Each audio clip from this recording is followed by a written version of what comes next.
अर्थखातं राष्ट्रवादीला पुन्हा द्यावं असा सूर राष्ट्रवादीच्या बैठकीत पाहायला मिळाला। वारंवार मागणी करूनही भाजपकडून अर्थखातं दिलं जात नसल्यानं नेत्यांमध्ये नाराजी असल्याची माहिती सूत्रांकडून मिळते।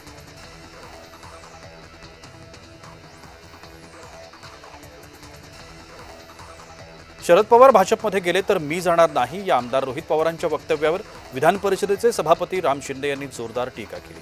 आता हा नातू आजाला काय शिकवणार असा खोचक सवाल त्यांनी केला आहे।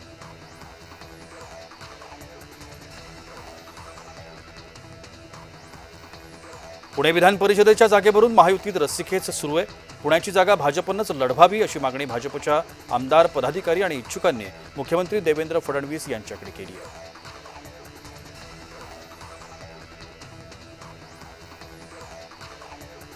राज्यात चाऱ्याकरता सरकारी जमिनीवरती आता गवत लागवड करता येईल। राज्यातील चारा टंचाईच्या समस्येवरती उपाययोजना करण्यात आली आहे। मुख्यमंत्र्यांच्या सूचनेनंतर महसूल मंत्री बावनकुळे यांनी महत्त्वाकांक्षा योजना राबवली।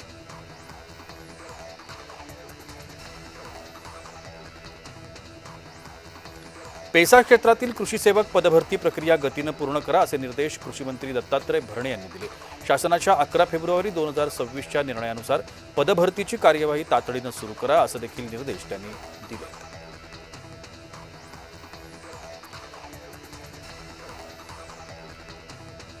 राज्यातल्या सध्याच्या सरकारच्या धोरणामुळे स्पर्धा परीक्षांमधले घोळ आणि रखडलेल्या भरती प्रक्रियेवरती रोहित पवारांनी तीव्र नाराजी व्यक्त केली। त्यामुळे तरुणांमध्ये असंतोष असल्याचं देखील त्यांनी नमूद केलं।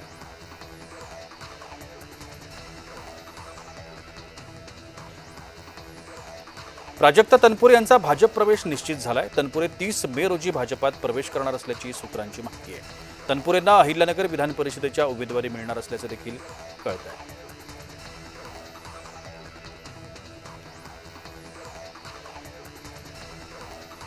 नाशिक विधान परिषद जागेवर आता राष्ट्रवादीने देखील दावा केला। याआधी शिवसेना आणि भाजपमध्ये या जागेवरून रस्सीखेच सुरू होती।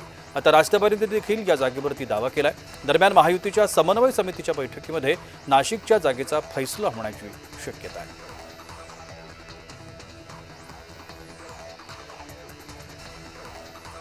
गोंदियामध्ये काँग्रेसचे प्रफुल्ल अग्रवाल भाजपच्या वाटेवर असल्याची चर्चा रंगली आहे। प्रफुल्ल अग्रवाल यांनी विधान परिषदेकरता भाजपकडे तिकीट मागितल्याची माहिती सूत्रांकडून मिळते। यामुळे गोंदियाच्या राजकारणात चर्चांना उधाण आलंय।